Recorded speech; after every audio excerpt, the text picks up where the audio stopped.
Hello dear learners, I am Dr. Shalini Prasad and I welcome you to discussion of chapter 7 of psychology textbook of class 12th, that is social influence and group processes.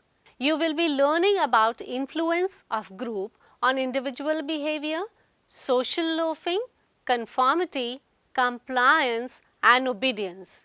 This will be your second part. Now, influence of group on individual behavior. We have seen that groups are powerful as they are able to influence the behavior of individuals. What is the nature of this influence? What impact does the presence of others have on our performance? We will discuss two situations.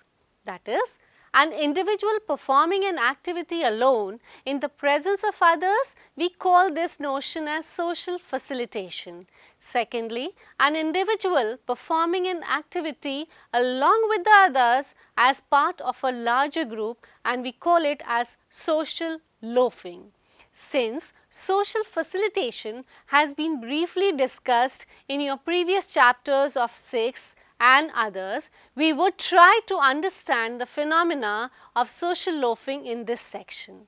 Let's talk about social loafing. What is it? Social facilitation researchers has suggested that the presence of others leads to arousal and can motivate individuals to enhance their performance if they are already good at solving something. This enhancement occurs when the person's efforts are individually evaluated. What would happen if efforts of an individual in the group are pooled so that you look at the performance of the group as a whole? Do you know what often happens?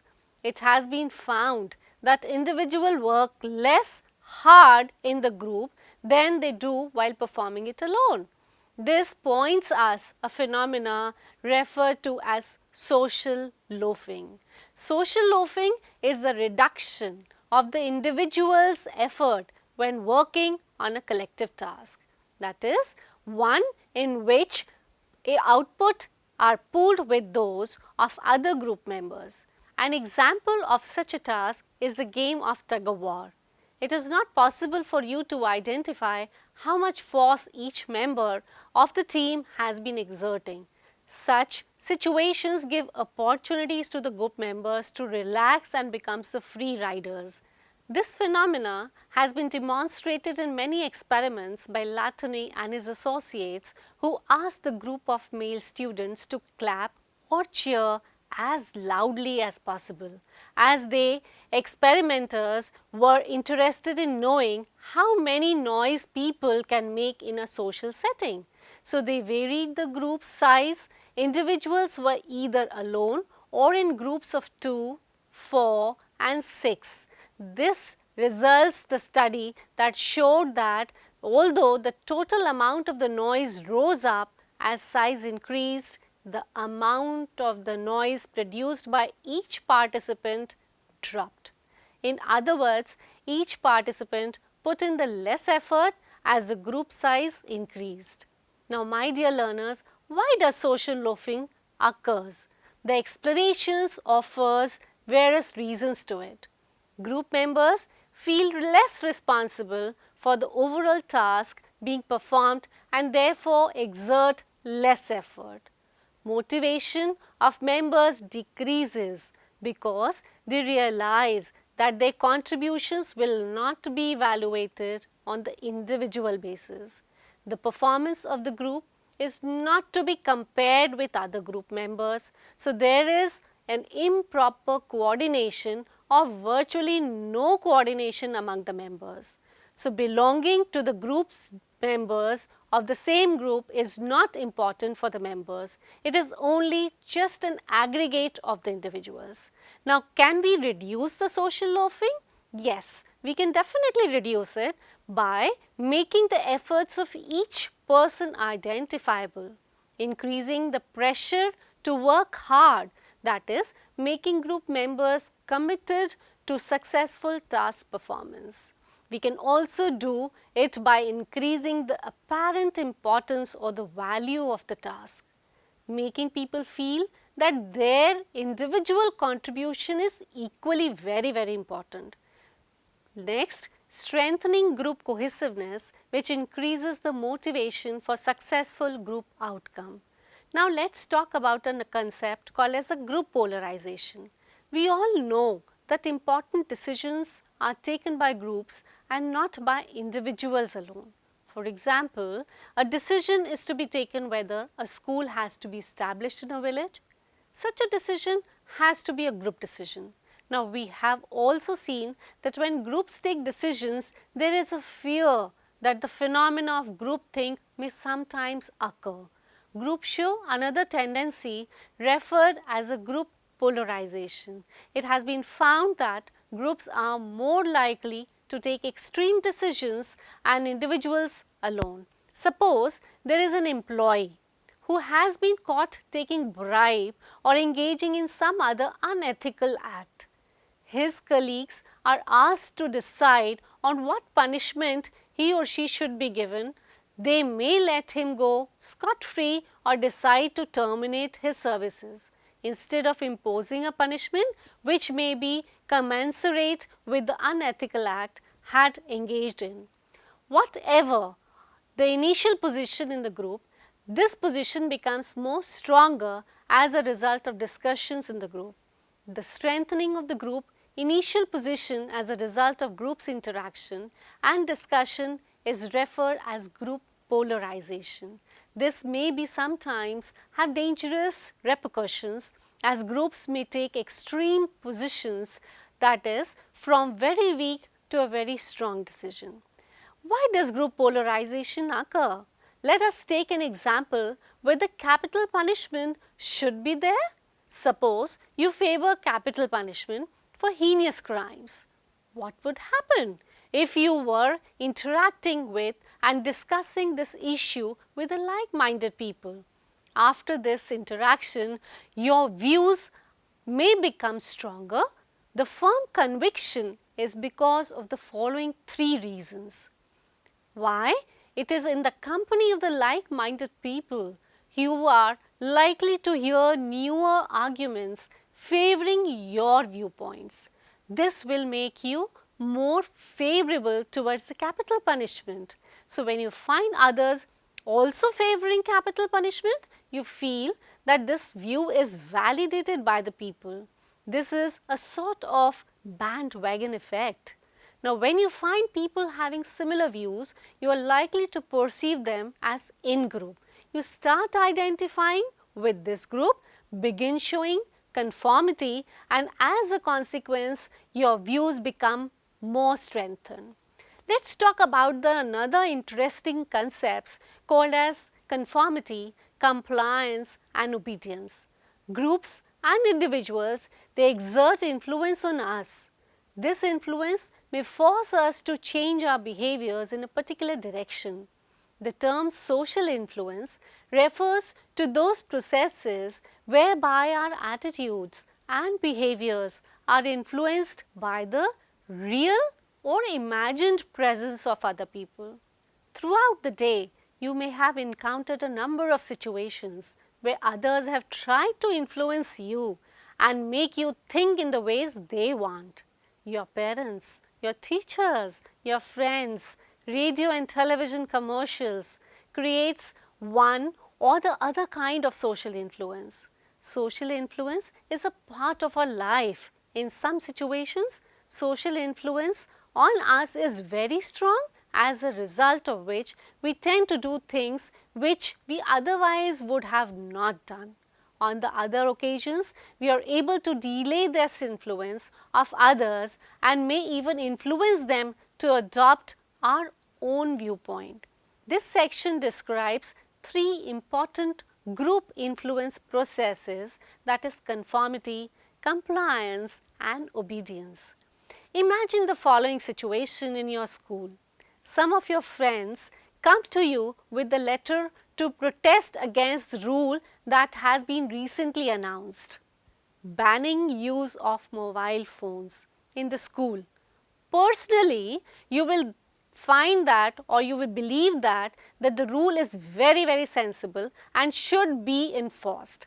But You also know that if you do not sign the letter, you will lose many friends and get a bad name for keeping them or a student unity. What would you do in such a situation? What would you think most people of your age would do? If your answer is that you would agree to sign the letter, you have expressed a form of social influence called conformity, which means behaving according to the group norms, the expectations of other group members. That is, you are asking the other group members to be with you. The persons who do not conform, they are definitely called as deviants or non-conformist. They tend to get notice more than those who do conform. Kelman distinguished three forms of social influence: compliance, identification and internalization. In compliance, there are external conditions that force the individuals to accept the influence of the significant others. Compliance also refers to behaving in a particular way in response to a request made by the someone. Thus, in the example described above, you may sign the letter with the thought that you were accepting the request, not because you agree with other students, but because you have been requested to do so by a significant member. This would be the case of compliance, also called as external or public conformity. Compliance could also take place even without a norm. For example, a member of community group comes to you for a notion called as clean environment. They request you to put a sticker on your bike that would say no to plastic bags. You agree to do so not because of the group norm or even because you personally believe in banning the plastic bags, but because you see no harm or problem in putting that such a sticker on your bike. At the same time, you find it easier to say yes rather than no to the harmless and eventually meaningful request. Next is the identification according to Kalman, which refers to influence processes based on agreement seeking or identity seeking. Internalization, on the other hand, is a process of information seeking. Yet another form of behavior you must have come across is called as obedience. A distinguishing feature of obedience is that such behavior is a response to a person in authority. In the example given above, you may sign the letter more readily if the senior teacher or the student leader asks you to do so. In such a situation, you are not necessarily following the group norm, but rather carrying out an instruction or an order.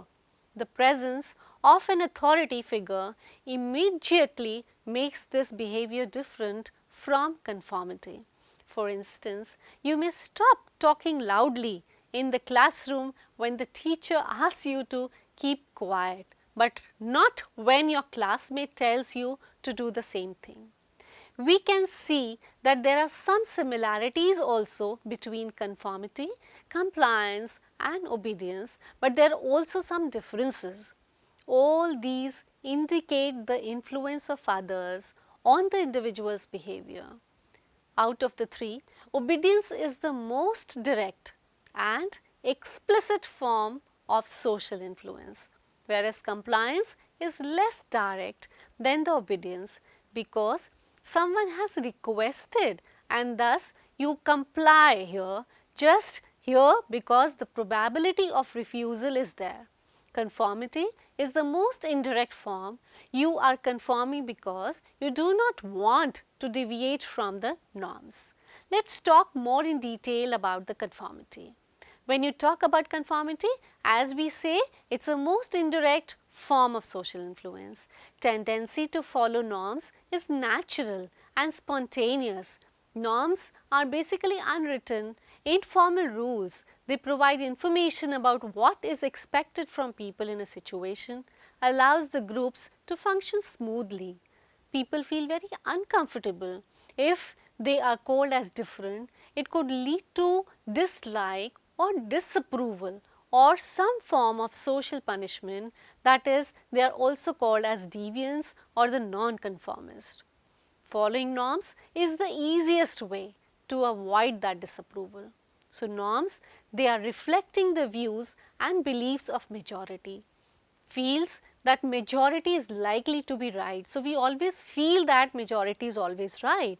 Now, these are being proposed by a number of experiments by Sheriff, that is autokinetic effect, and Ash, that is Ash technique, that is condition determining the extent of conformity degree of conformity. It is determined by situation specific factors. Let us talk about the determinants of conformity. Above all, the first one is the size of the group. More conformity is found when the group size is small. The size of the minority. Now, larger the minorities, lesser the conformity, more is the deviance. Nature of the task, more conformity where there is an objective questions, public or private expression of the behavior. More conformity in public and less conformity in private expression. Last, that is a personality. Conforming personalities, that is tendency to change behavior according to what others do. Others are independent, they do not look the norms to decide how to behave in a situation. So, it has been found that highly intelligent people are more confident. Let us talk about the conformity. Why does it take place? Sometimes it takes place because of the informational influence that results from accepting the evidence, not reality. Rational conformity, they are learning through observing others' actions. Other reason is the normative influence. It is based on the desire to be accepted and admired. Conform because deviation could lead to rejection and non-acceptance. Majority determines final decision, but at times if minority is firm and uncompromising, it doubts on the majority's minds. Next very interesting topic is compliance. Extreme conditions forcing the person to accept the influence of the significant others and behave in a particular way in response to a request from other person or the group, even in the absence of norms. Why do we comply? The easier way out of the situation, that is by asking people because they are polite.